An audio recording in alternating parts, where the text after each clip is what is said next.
Every fall, ABCD holds a celebration to highlight the work of heroes from the neighborhoods. There's also a special honor, entry to the ABCD Hall of Fame. The person being inducted this year has long been recognized as a crusader for opportunity through quality education, especially through the METCO program and by serving as an elected member of the Boston School Committee. We'd like to welcome Jean McGuire. Thank you very much for being with us, Jean. Thanks for inviting me. You know, we think of things like METCO and all the people who've been through that program now. It seems such a fixture. It's almost like it was inevitable.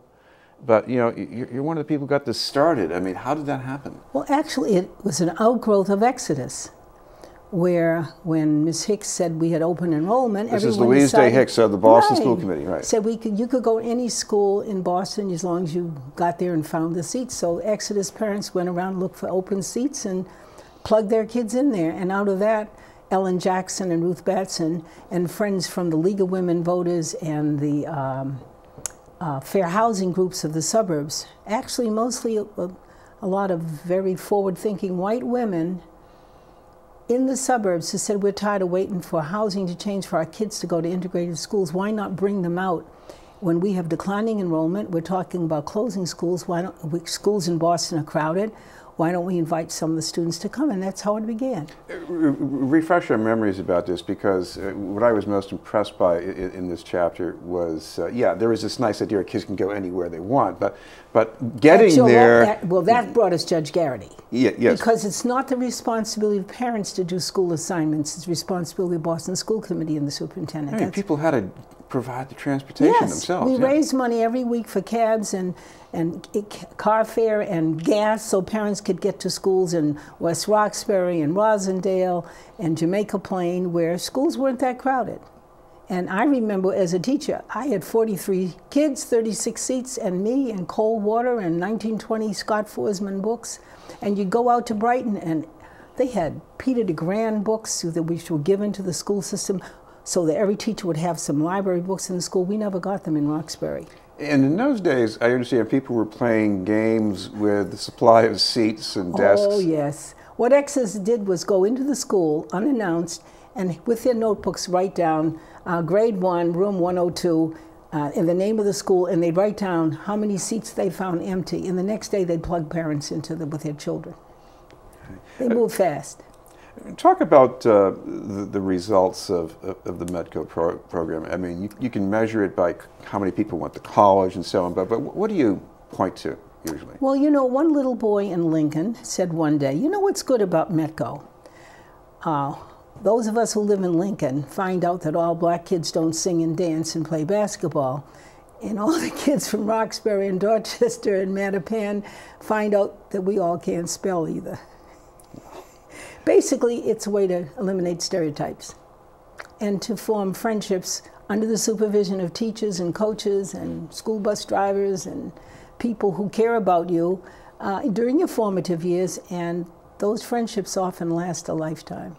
I think what it also seems to prove is that a different set of expectations for kids can make a difference. Well, I think it has to do with parent power.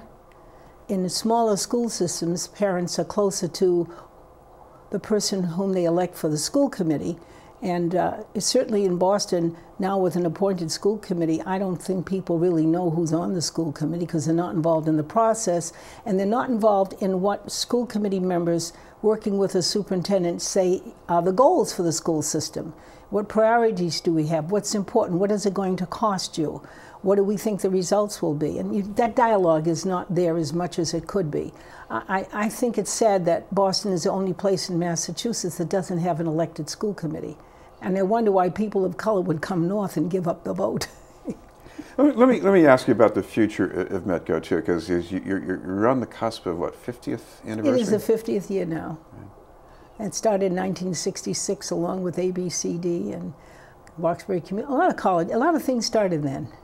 And I think that basically, as some of our friends in fair housing said, they had hoped that we would change our housing patterns and the practices of banking and lending institutions to getting mortgages, because Seattle, suburban and metropolitan Seattle and metropolitan Boston are probably according to the Globe, the two most racially segregated metropolitan areas in the United States.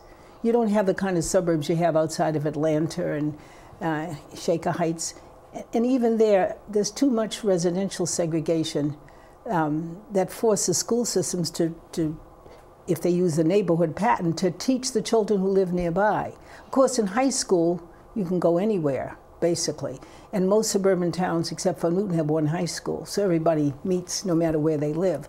But in Boston and New York and Philly and all the big cities, there are specialty high schools for the performing arts and for mechanical arts and for people who want to specialize in business or accounting. They have enough children to make it a specialty. But most schools in America are what you call general high schools, and they have a little bit of everything. It's nice to have the luxury of having a wonderful Linda Nathan and have the High School of Performing Arts. You wish it was regional, and I think that may be something we ought to think about in the future. St. Louis has a two-way integration program. Suburban students come into the St. Louis public schools, and St. Louis students, for purposes of integration, go to the suburban schools. And it's partly because of the curriculum that may not be offered in a small suburban high school that might be in St. Louis. So the two-way flow it's slowed down. It used to be about 13,000 more from St. Louis out, and now it's down to half that, probably because of housing patterns or the lack of support financially, because it costs money to transport children, but then they're safe. They're on a bus. I want to ask you for some historical perspective. We hear some good things and bad things about how it is for kids growing up now, the kind of opportunities out there for them. How would you compare now to when you were growing up? I think schools are more enriched than they ever were. They're certainly not as boring as they were when I went to school. And there's not so much of a gender barrier. Girls and boys can often take all the same courses. I couldn't take shop courses, and I wanted to. It wasn't until I got to high school I could take a shop course, and it was not a girls' Latin school. It was at Paul Laurence Dunbar High School in Washington, D.C., and I learned to fly, and I took mechanical drawing, and I took riflery. Girls couldn't take that at girls' Latin school. And there weren't any boys there either. We don't generally have sexually segregated schools anymore because it's illegal. And about the quality of schools, because the sad story is, I mean, people love Metco because what's the alternative?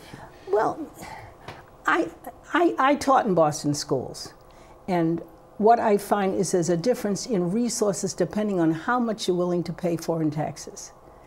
Schools cost money. First of all, you want an exemplary staff.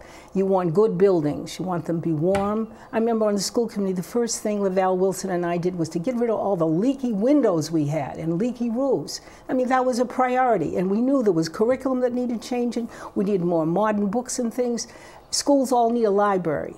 They need music. I look at the original charter school as a wonderful model. We had a dentist. We had a dentist in the school. A lot of our kids had bad teeth, and the American Dental Society provided us with a dentist for parents who were willing to come. We had a wonderful music teacher, and we had art. We had sports. There was a gym in the school. We had a playground. We just had stuff, as the kids say. And a lot of our Boston schools are just fabulous now.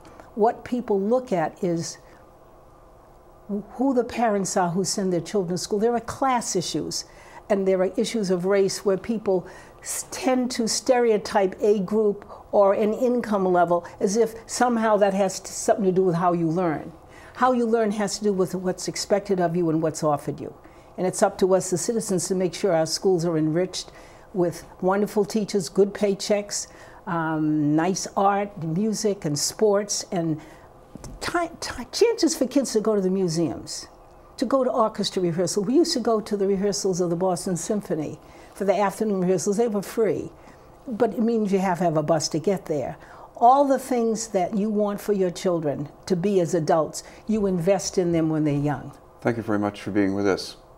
Jean McGuire, recently inducted into the ABCD